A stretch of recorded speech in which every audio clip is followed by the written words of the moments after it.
aming kapatid po na kasama ko po mag-tie-dye ng damit. So, ngayon po ang gagawin po natin ay magta-tie-dye ng t-shirt. Ayan. So, first step po namin magta-tie-dye ko. So, excited na po kami. So, kailangan po natin ng ingredients. Ang ingredients natin ay... Materials, guys! Materials pa lang. Guys, yun ni ate, guys. Materials pa lang ako ingredients kasi kung ingredients magkain. Okay, so ang materials po natin is White t-shirt. ayan, white t-shirt and squeeze bottle. And kailangan din po natin ng plastic bag. Ayan. At Ayan. hot water, mainit, guys. Ayan. So, wala po tayong rubber bands, kaya sandrios na lang po. Ayan. Di ba? Nasa-stretch naman yun. Tapos, kailangan din po natin ng tinodor para sa spiral t-shirt. Ayan. Ito naman ay vinegar. And vinegar. Ayan. Ito, So, kailangan po natin ng jobus or tie-dye powder. So, simulan na natin. Simulan na natin! Ayan. Excited na po ako.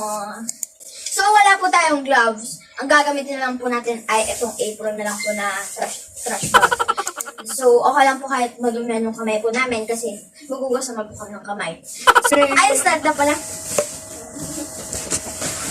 Ayan. So, step 1 po sa ating paggagawa ng tie-dye t-shirt is taliin ang tela sa gusto nyong disenyo ayon sa goma. So, sinabi ko nga po, sandalyo na lang po yung gagamitin natin. So, ayan. So, meron po ako dito.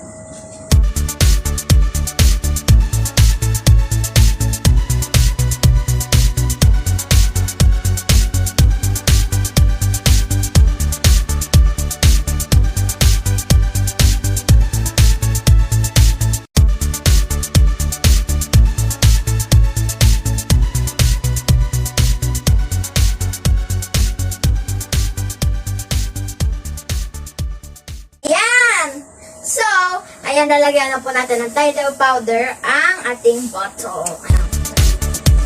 At ito naman po yung isa, color blue.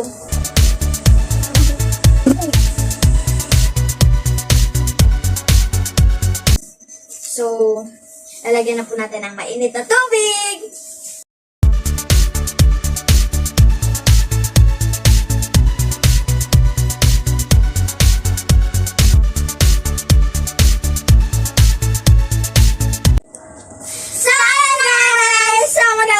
Ng tie-dye color. Okay. First is G. Wow. Oh my God.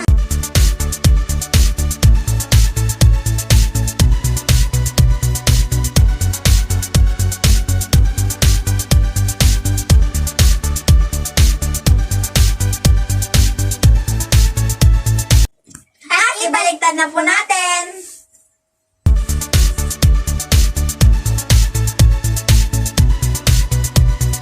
Na po tayo maglagay ng dye. Ayan, lalagay na po natin siya sa plastic bag. Ayan, ibabad po natin siya. Antayin po natin siya ng 1 to 2 hours. A little longer than a few minutes later. Ayan guys! So, napatuloy na po natin siya sa arawan ng 2 hours! 40 minutes.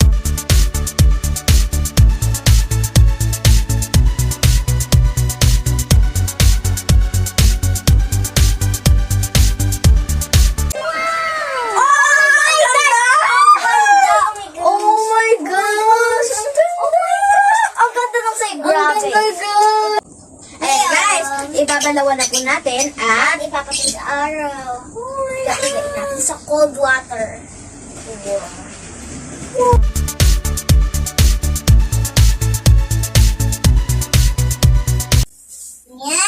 ayan, so isasampay na po natin siya. Oh my God. Ang ganda, grabe guys. Parang mas gusto ko po yung ano naman. Ayan. Ang ganda ng crumple niya.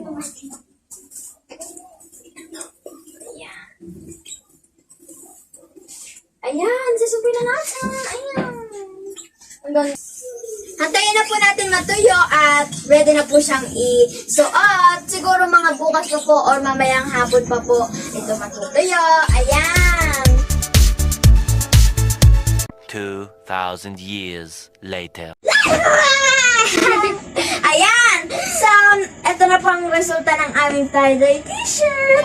Ayan, ang ganda po at makulay. Ito po, spiral. Ito po, crumple. Ayan, nakrampol po yung kamagan natin spiral. Ayan, tandaan po natin na ang tie-dye ay isang terminong ginagamit upang ilarawan ang isang bilang ng diskarte sa pagtitina ng paglaban at ang mga resulta ng tinina na produkto. Ayan. Ayan, ang ganda! Ang ganda ng saya! Mas maganda kaya sa Yan. So, dyan na po nagtatapos ang ating vlog. Sana po nagustuhan niyo po ang aming paggagawa ng tie-dye t-shirt. Sana po may natutunan po kayo. Bye-bye!